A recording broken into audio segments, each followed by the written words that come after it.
Hello, is the practical approach of machine learning. And for that, we're going to take down one particular competition over Kaggle called the Titanic one. And it's totally based on the tragedy that happened in 1912.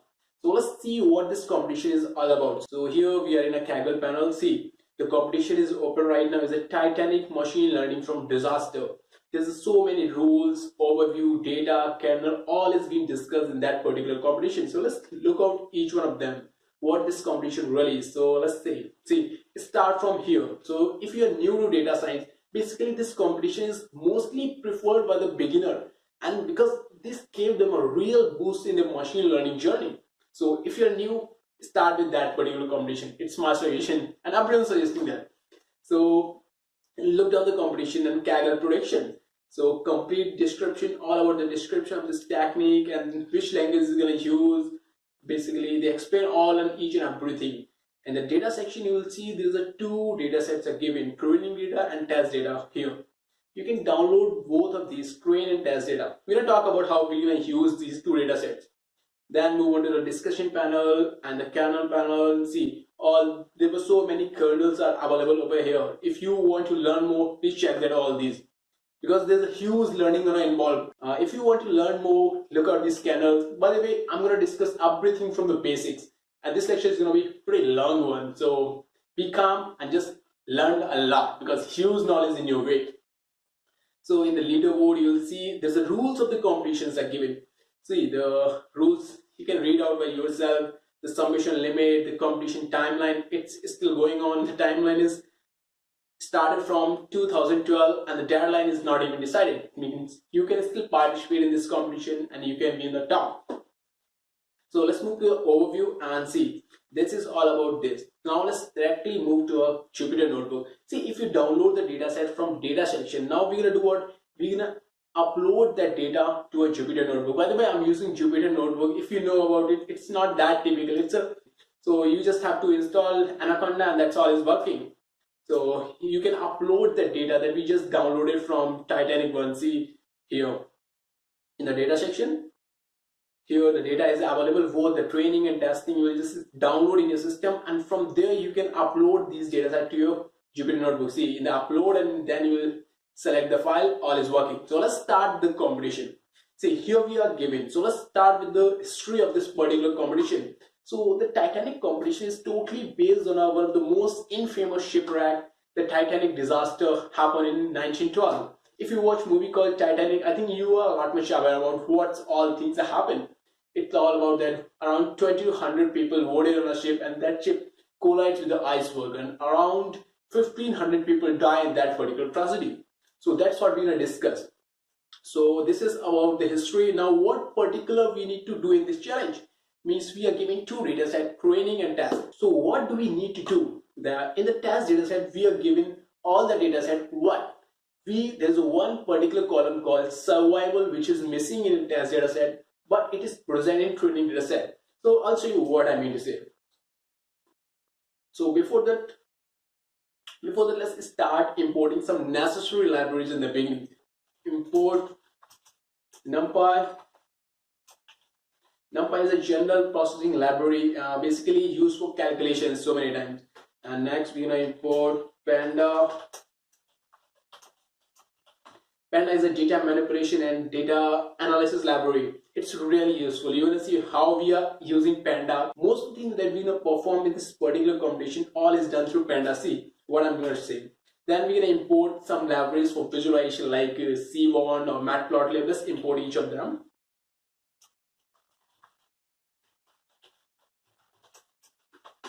Then we import Seaborn. Seaborn is a library similar to Matplotlib, but it has some more functionalities.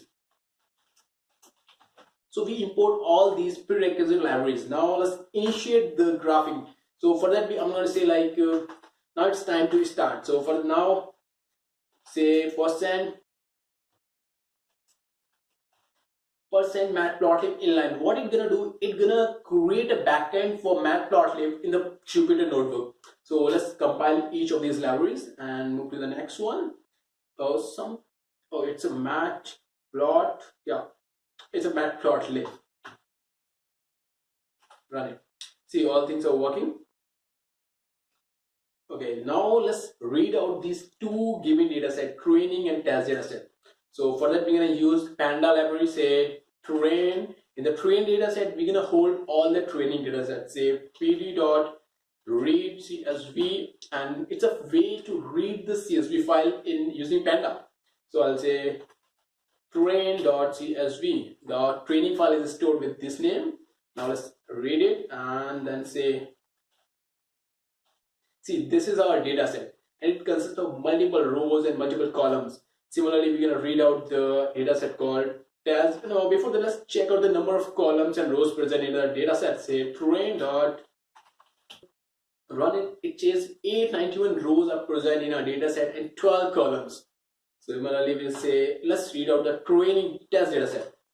Test equal to what? PD read CSV and say CSV. Let's run it. Now let's read out the training test data set. See, with the head we do what? We'll print the initial 5 rows. See, here there's only 5 rows are available. You can even change that. If you want 10 rows, you can put 10 within these curly braces and let's run it. See, the number of rows right now is 10. So this is a normal process. Now let's check out the shape of test data set. So let's run it. See, this number of columns and number of rows are different. In test data set, the number of rows are 418 and 11. And if you see the competition in the rules, let me show you what I mean in the rules section. See, it demands something like here. Okay.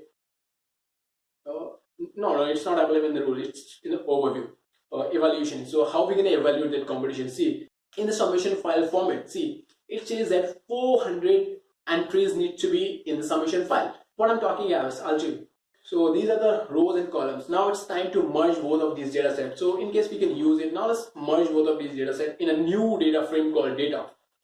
So train dot, we're gonna use append and say test. And this way we'll merge both of these data sets. Now let's say data dot shape. See, the shape is different. It's now 1309 rows, 12 columns. Now let me show you the rules of this competition. See, the submission file format, it says that you submit a CSV file with exactly 418 entries. Now there is two. Now it says that the file should have exactly 2 columns. One is passenger ID of test data set and another one is a survived, which is missing, and we're gonna predict that survival. So we'll create a new CSV file for submitting to that particular competition, and you can submit it by hitting the submit prediction. You're gonna just drop your file that you just created after all that process of training and testing. Just don't worry, we're gonna talk about each and everything. So let's start the competition. Store that particular passenger ID of test data set because we're gonna use it in the end. So let's store it. Say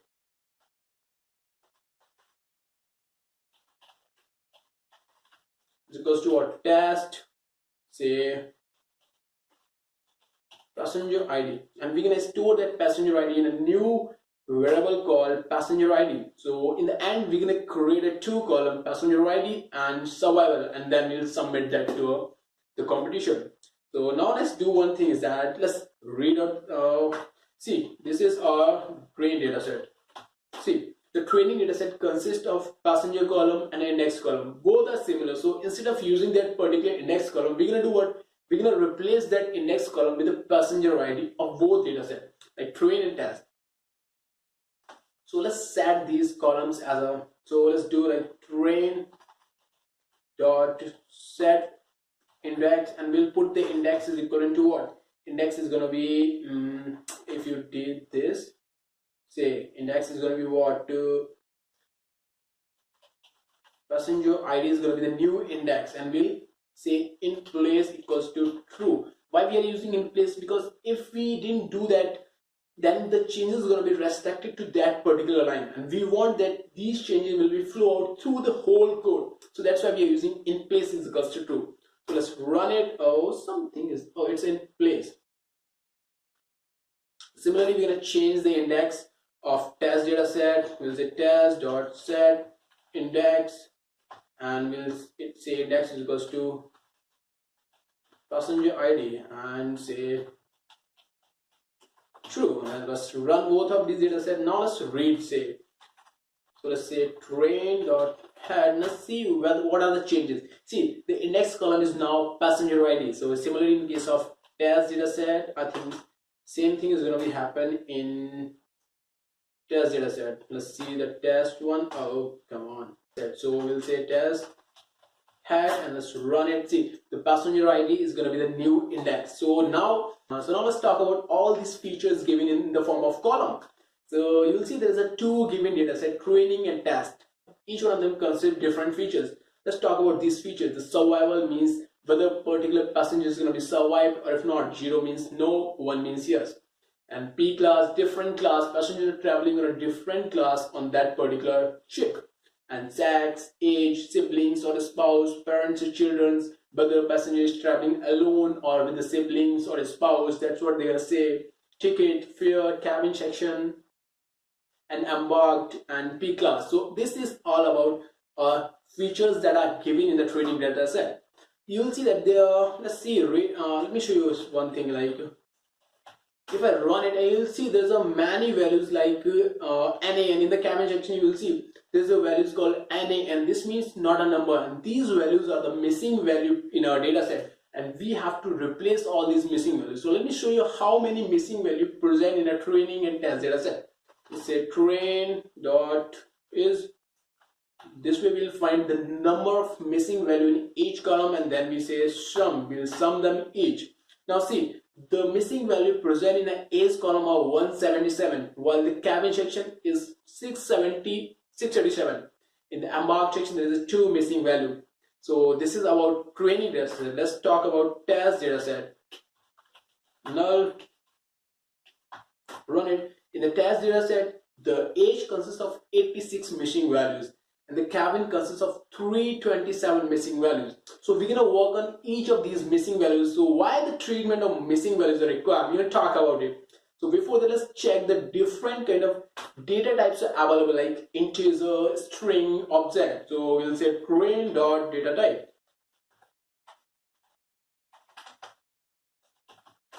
See, the different data types are integer, float, object, various kind of data types are available. So now let's talk about the cleaning of the data. In the cleaning data, we're gonna impute these missing values, we're gonna change the data frames, and we're gonna create a new variables. That's what we're gonna do in the cleaning data. Now you'll see that see the different variables present in our data set, like numerical feature, categorical feature. By the categorical means the category, like male or female, survived or not survived. These are categorical feature, alphanumeric feature, text feature in the form of name. So all these are present, and we're gonna work on each of them. So let's start with the missing value treatment. Why the missing value treatment is required? See, our data set for machine learning, we need to what? We need a great or huge amount of data. And the given Titanic competition, we are given 819 rows and 12 columns, which is a pretty less data. So if we're gonna do what, we just replace all these missing value, then the data is gonna be pretty concise. So it's not that good to work on pretty small data. That way we didn't create a right model which create the right kind of prediction. So it demands data, and machine learning needs a lot much data to create the right prediction. So that's why it is wiser, or it is considered to be good, to impute these missing value instead of removing. So that's why we're gonna impute these all missing value to make our model predictability better. So that's what we are doing this thing. So for the missing value, let's check out the missing value in each of the data set. Say train is null dot sum. So we already did it. See the number of missing values in training data set, then we'll say number of missing value in test dot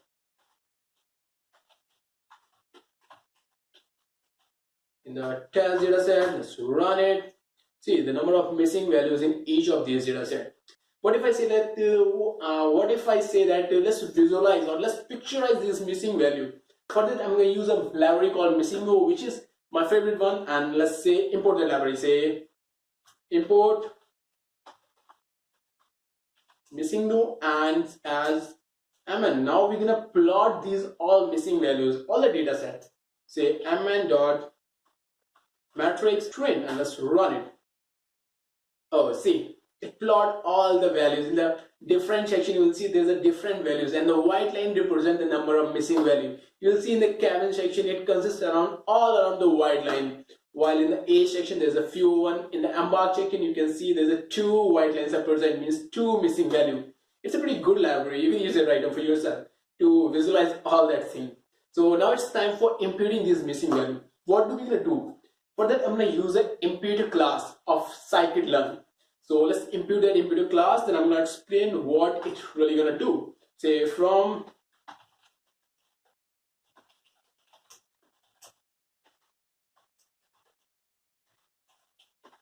so impute is a class through which we're gonna impute these missing values. Let me define, say imp is equals to, and within this imputer class we're gonna define some parameters. So if you don't know what are the parameters, just one thing remember, just put the cursor within these curly braces and then hit shift and tab, and all the function, all the parameters is gonna be down. So that's what the beauty of Jupyter Notebook. That's why I like a lot, because sometimes you don't even remember what you need to use it. This way you can check that what particular thing that you can missing. Now let me explain all these parameters that we're gonna use in that imputer class. So first one is missing value. So see, missing value it shows missing value it shows NaN, which means not a number. So what are we gonna replace in both of the data set? It's not a number. So that's what we're gonna do it. So it presents in the form of NaN in the columns and rows. So I'll say with value is NaN, and with what strategy you wanna fill out this missing value. Means whether you're gonna replace all these missing value with the mean or median. For a time we're gonna use it median. Say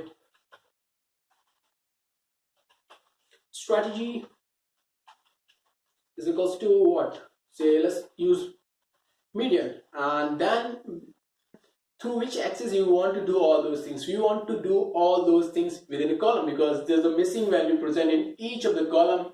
We're gonna take the median of all the column except the missing value. Now we're gonna impose that particular class or that function that particular class that we just created over the missing column. So first we're gonna impose it over a column called age. So let's define a new variable called age2, and it is equivalent to what? But there's a one thing that's missing. I'm gonna explain it. What? Say train dot, we're gonna impute age. Now this didn't accept the value as it is because it is present in the form of column. So it's gonna do what? It accept the in the form of array. So we'll convert that particular column into an array. So I'll say like dot values. We'll take all the values and then we'll say reshape 1 to the -1. See, we're gonna do all those things. Now the age2, if I print it 2, you'll see it is in the form of array. Now how do we gonna again put that particular age2 in a column back? So for that I'm gonna say age2 is equivalent to age2 dot transpose. We'll take the transpose of that particular column, then it become a column. So it's array become a column. We'll take the transpose, this way the array becomes a column. You'll see age2 and run it. See, it's in the form of column. Now we're gonna put that column in a data frame. So for that I'll say train, and I'll create a new column in that with the name of age2, and it is equivalent to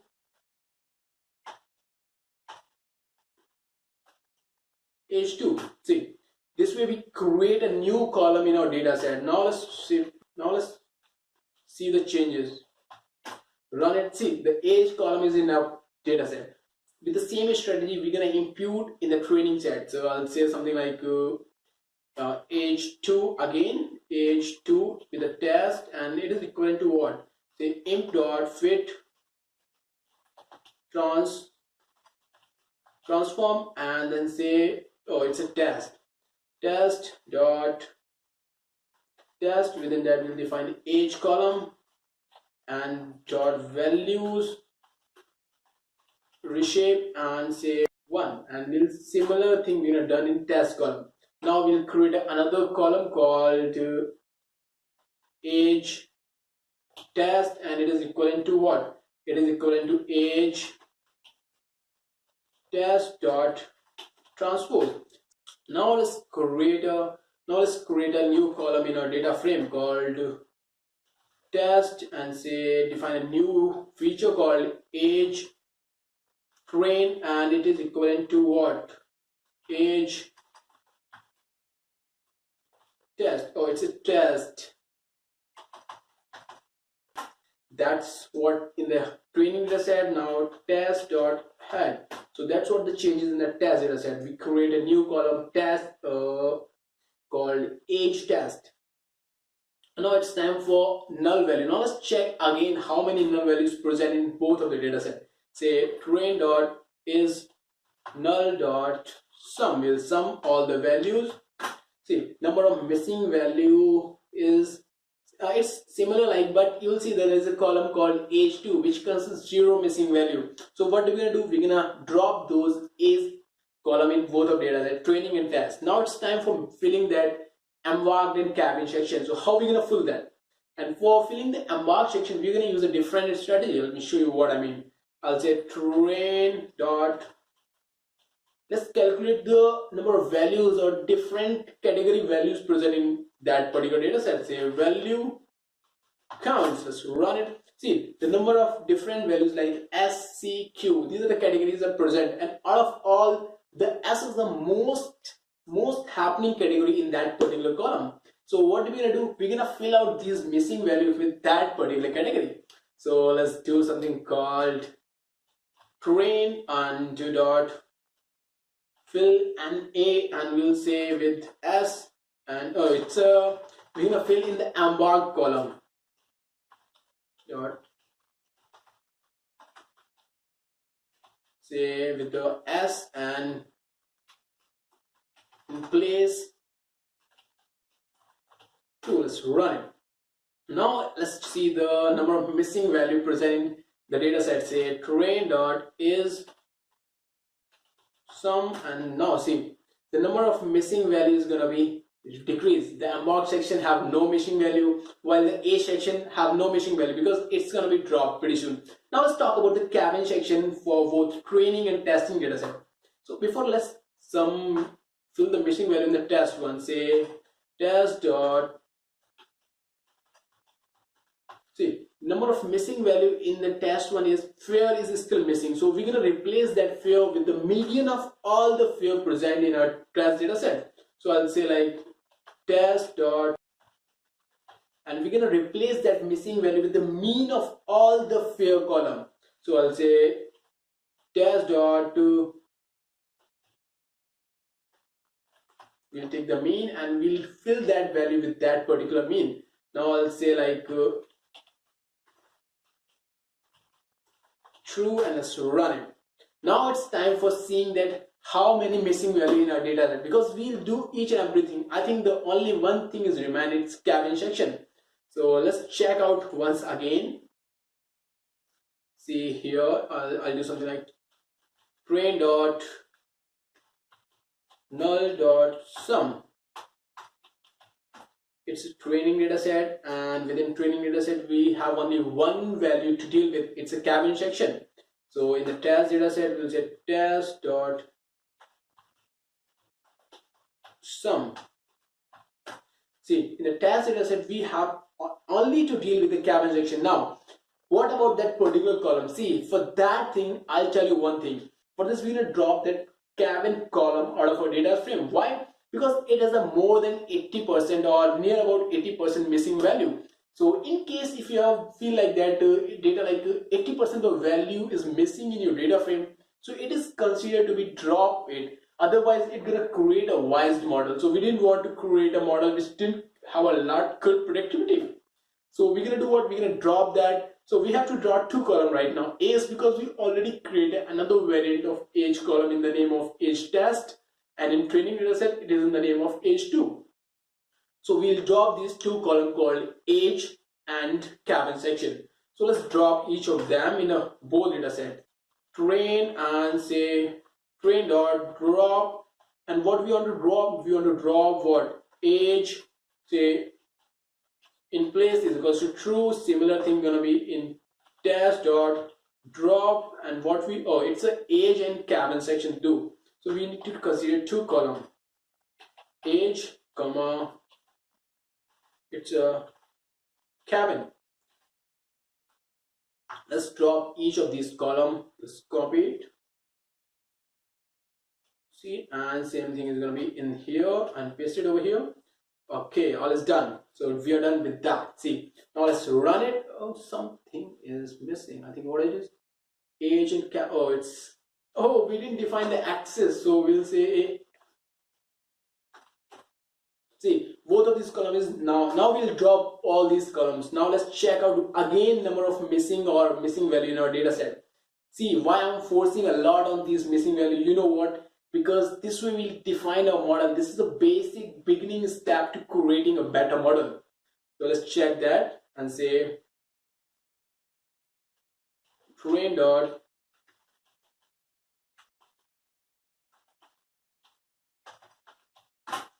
see, there's no missing value in our training data set. Similarly, test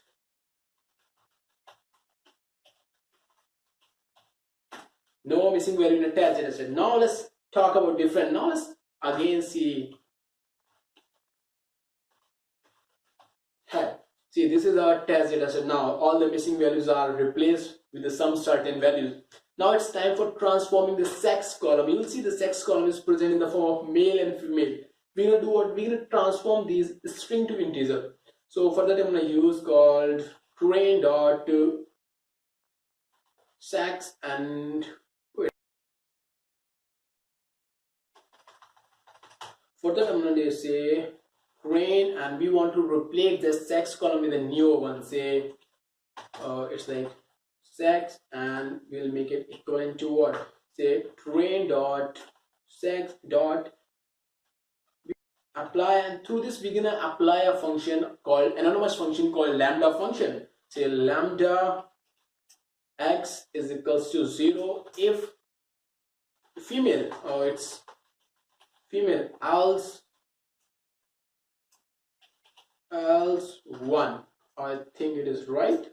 1. Now let's run it. It's a train. Where it is? Train dot sex.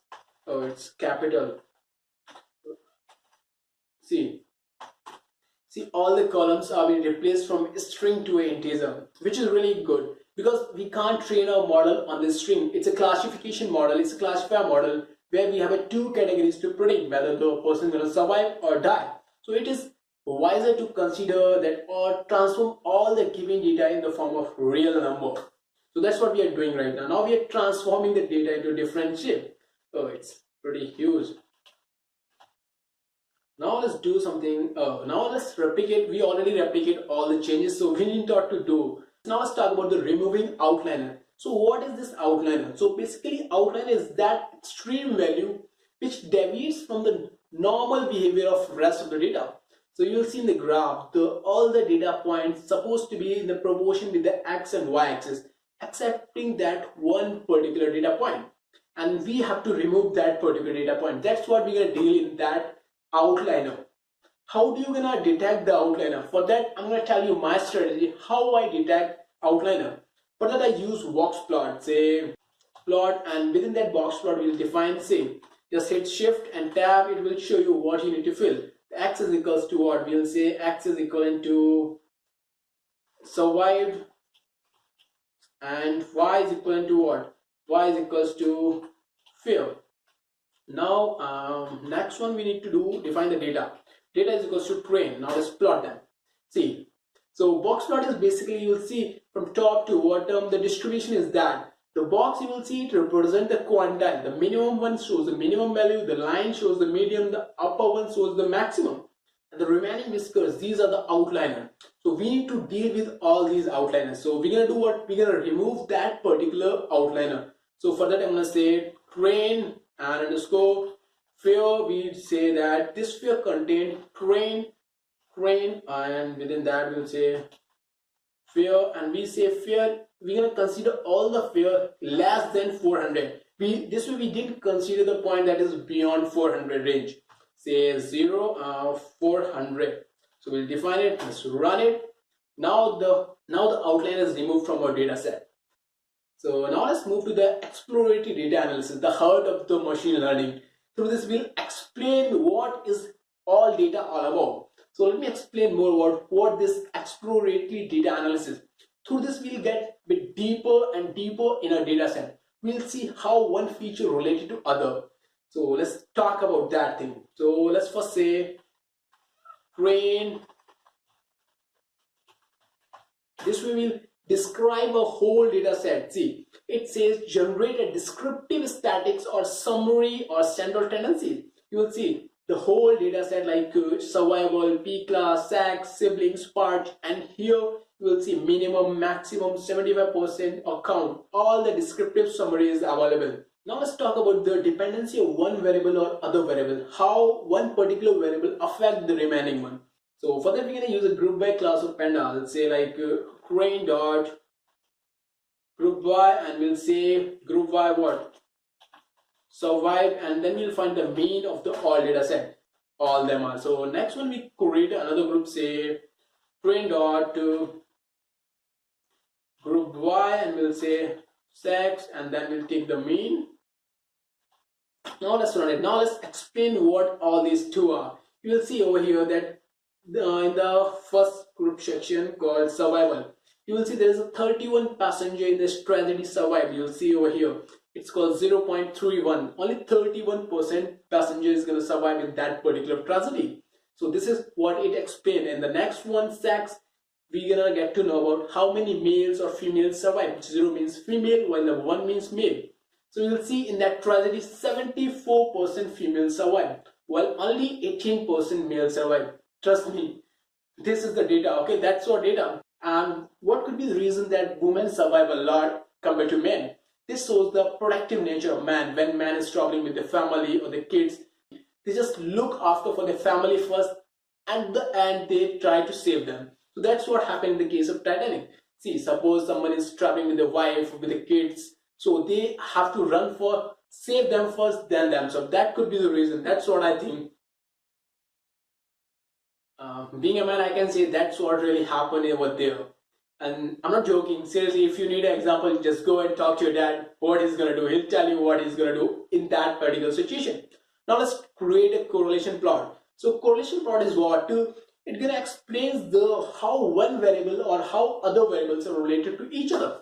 So for that we're gonna create a correlation plot. Then we're gonna visualize that particular plot using a heat map. Say train dot codes. Now let's plot it. See, it's a correlation matrix, and this matrix shows which variable or which one variable related to each other and how dependency of one variable with the other. Now let's create the heat map.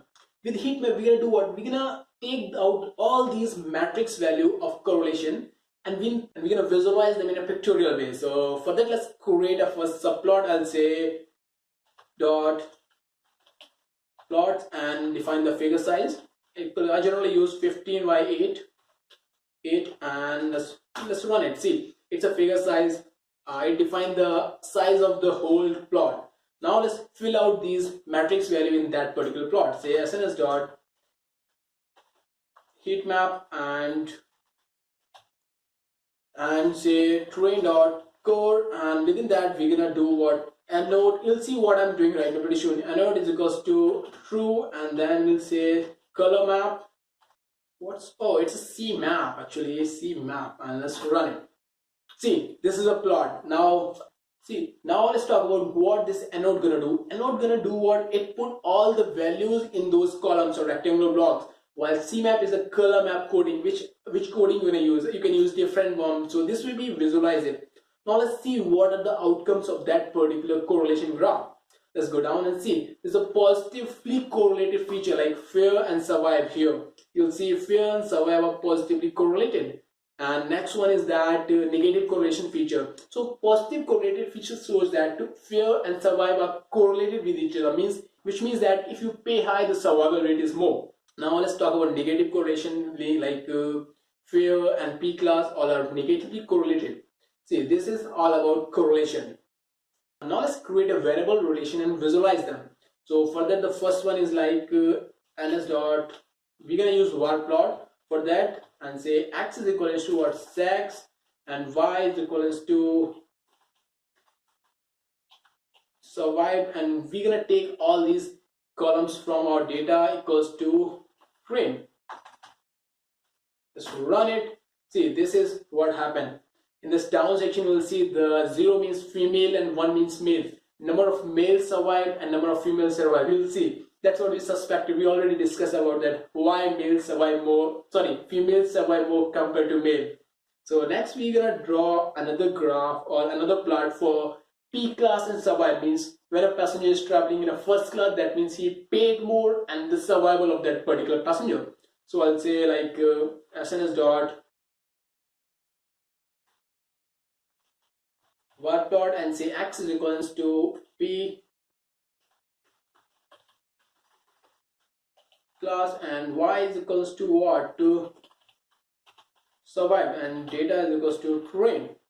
See here. See the survival rate of first class and second class and third class. Let me go down. Oh, here you'll see the first class, second class, third class. The survival rate of first class passenger is high comparable to the other one, and that's basic thing, and that's all happening. If you have money, you can pay more, the survival chances are more. So now let's create a density plot for the people who survive in this tragedy according to the age.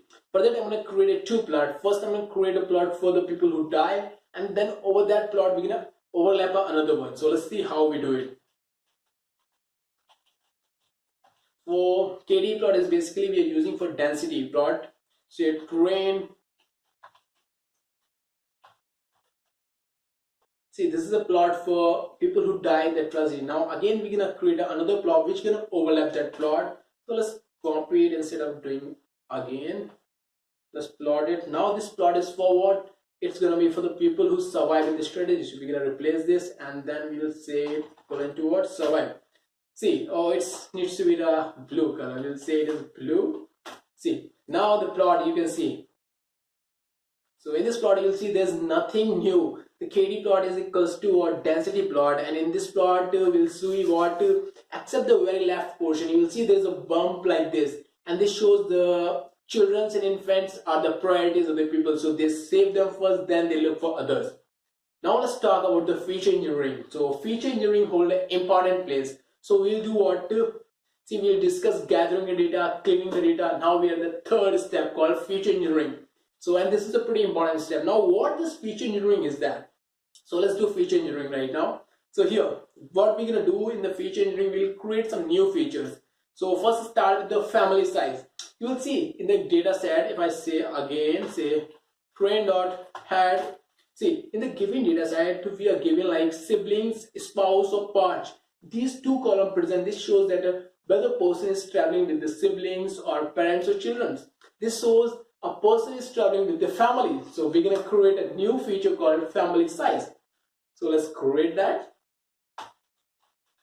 And we're going to say train dot family size. And this is equivalent to what? Train dot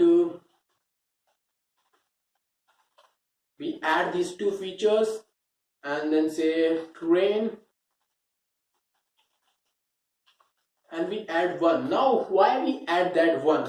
In case if a person is not traveling with their family or even with their parents or children, he is alone traveling, this one represents for him whether he is traveling alone or not. So we create the feature, let's run it and let's see whether this new feature is created in our data set or not. See,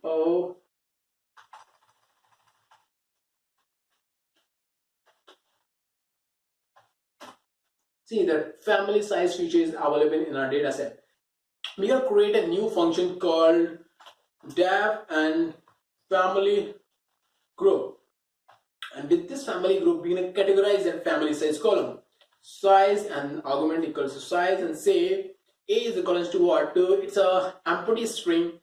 Now it's time for creating new categories. See, if size equivalent to less than, or say size is less than or equivalent to 1, that means a equals to what? Means person is loner, like alone.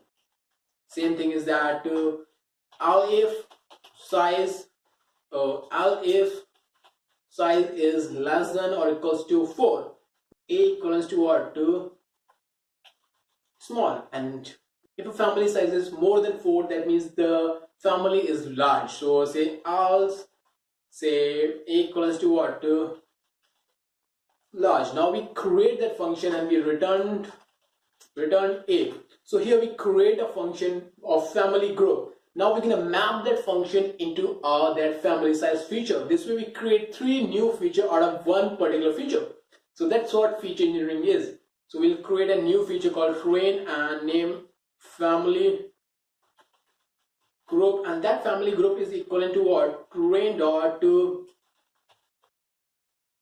we're gonna map that particular function that we just created with the name family group. We're gonna map that function into family size, and that size is gonna be stored in family group. That is new feature group, and let's run it. Now let's check out our data set. Say train dot head. See, the family group is now available in our data set, and it consists different categories like small, alone, large. So similarly, we're gonna do what, we'll categorize the age. See, the chances of survival is different for every age category. So with this, we will do what, we'll categorize those ages into a new feature set like infants or toddler or a teenager or an adult or an old person. So that's what we're gonna do right now. So for that, I'm gonna create a new function called age group. Say def and say age underscore group and say size. One thing is like, oh no, it's like say age, and let's run it. And now say a is equals to what, if empty string. Now we're gonna set it, say if age is less than equals to 1, we'll say it is equals to what, age equals to what, infant. Similarly, if age is less than equals to 4, we'll say it is equivalent to what, is, we'll say it's going to be a toddler. Say a is equals to what, next we'll say if age is less than and equivalent to what, say it is like 13 or like 14, we'll choose 14, and then the a is going to be what, child. Similarly, we create some new features called if a is less than equals to what, to say 25. Yeah, 25. You'll say the kid is gonna be the teenager. Now it's time for young adult. So say if, there's so many new categories we create in that, so it's gonna be good. As many as categories, that very deeper we'll get into the data set. Say age is less than equals to what, to say 25. Let's choose 25. Then age equals to what, say it's adult. Now it's time for if age is less than what, 60, I'll do say something like 55. Say age equals to what, right, middle age. Say else, say age equals to what, old. We'll categorize them as old and then return a. Let's run it. Now we're gonna map that particular thing over a new feature called age group. So we'll create a train and say age underscore group, and we make it equivalent to what, train dot it's age 2 and dot map, and we'll map what, age underscore group, and let's run it. Now it's working. See, the different kind of categories are present in our data set. So let's again print our data set, train underscore head, and let's run it. See, the new category or new features created in our training data set. So you can see that whatever changes we will bring in our training data set, we need to bring all these changes in our test data set. So this is how we will create new categories of age. Now we're going to do what, we're going to do same thing for fair section, and you will see that in the fair section you will see that the fair is not present for one particular person, so it's present here for the complete family. So we're going to create a new variable called fair per person, and through this we're going to store the value of fear of each person, and now we're going to categorize them the way we did for age or family size. So same thing is going to work for here, and you will categorize it, you will see it working. Now it's time for creating dummies variable. So what is this dummy? So dummy variable is the one that takes the value 0 or 1 that indicates that the absence or presence of a particular value or a category. So we're going to create a dummy variable. So for that I'll say train and equivalent to what? pd.get dummies, and we'll put it equivalent to what? Dummies. And now we define the train data set. We're going to create a dummies of that particular data set, and now we'll put the number of columns. Say we want to create dummies of embarked and family group and group, and we say drop first is equals to. So this is how we're creating the dummies. Now it's time for running it. See, we run it. So this will be create a dummy. So if you see our data set now, say it's totally changed. You're like, what the hell is going to be happening with this data? See, the data set is consists so many columns. Now you'll see here. Oh, wait a minute. Let me show you the shape of data set. Saying shape. So see, the earlier one we have only 12 rows. Now, 12 columns. Now it's 26 columns. So this is how we create new features through feature engineering. And that whole similar process we're going to done for test data set. And then we're going to start with the testing or training procedure. So here we've done all the thing. Now let's drop out the unnecessary rows like name, ticket, because name is not going to be defined that I should need to save this particular passenger whose name is this until unless you're a VIP. So the name, fare feature, is to, and fare per person and family size, because we'll create another feature resemble to this with a different category. So that's why we'll drop all them. And if I run it and let's see the new data frame, it is a bit, see, this is a new data, neater and cleaner.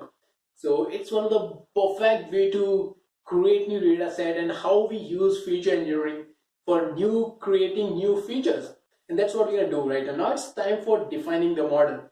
Which model we should need to use? We never know. As a beginner, you have no idea that which algorithm you should use, because you have and you don't know whether your data set shoots that particular algorithm.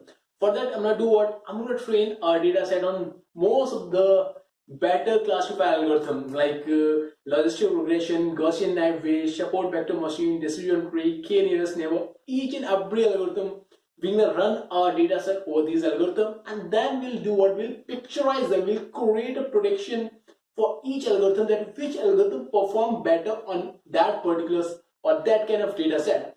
And at the end, we're going to do what? We're going to create a prediction on the test data set that is provided by the Kaggle for that algorithm. So see, let's talk about classified comparison. So initially we create a data set and we'll drop the survival and we'll store the survival in a new variable, and that's where the training process begins.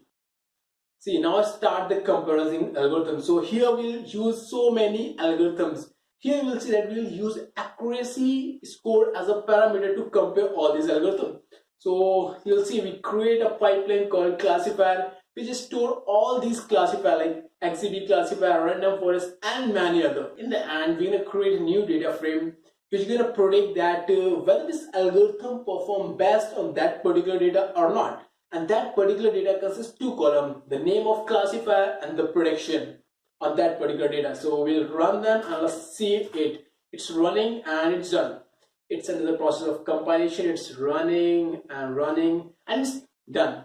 Now it's time for predicting or plotting the visualization of the accuracy, that which model perform better. So let's visualize them. We'll create a plot and let's run it. See, here we go. Here the algorithms and their accuracies are in the plot. You will see algorithms like XGB classifier or support vector classifier or linear discriminant analysis or logistic regression perform better comparable to other. And one thing, please remember that don't try out this method in case if you have a huge amount of data. That time your system gonna be run out of memory. So that method didn't work. But it's for the beginners who don't understand which algorithm suits your data set. So through this we've done all the most important thing, we train algorithm.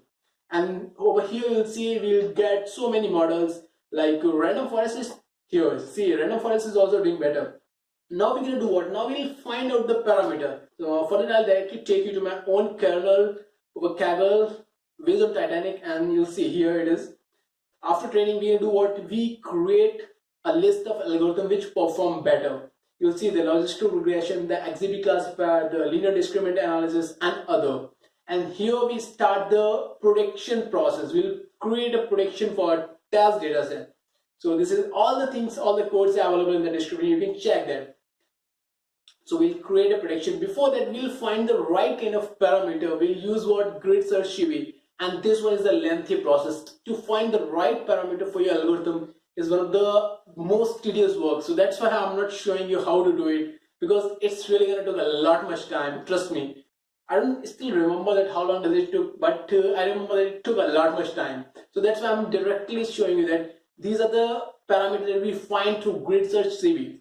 So same thing is going to be happening in case of XGBoost or AdaBoost classifier. We'll find the suitable set of parameter for each algorithm, and in the end we're gonna train our model on that algorithm, and then we create a prediction for the given test data set that is given by Kaggle. So that's what we're gonna do. So let's get down. We see here we use XGB classifier. You will see the parameter like maximum depth, number of estimator, learning rate, number of threads, and so many other things. All these parameters are found through grid search CV. We'll put bunch of parameters out of that. When the algorithm runs and it compiles many times, then it will find few suitable parameters that suits that particular data set. It's a pretty lengthy process. So let's get down, and in the end we're going to use one particular algorithm, that is random forest classifier. You'll see over there it performs better, but when you train all the parameters, you'll see that this algorithm turns out to be better compared to other. So we're gonna train our model on that algorithm, then we create a prediction. See here we create a prediction. You'll see that we create a prediction, say it's a test frame, is a test data set given by Kaggle. So we'll predict the values of the survival value.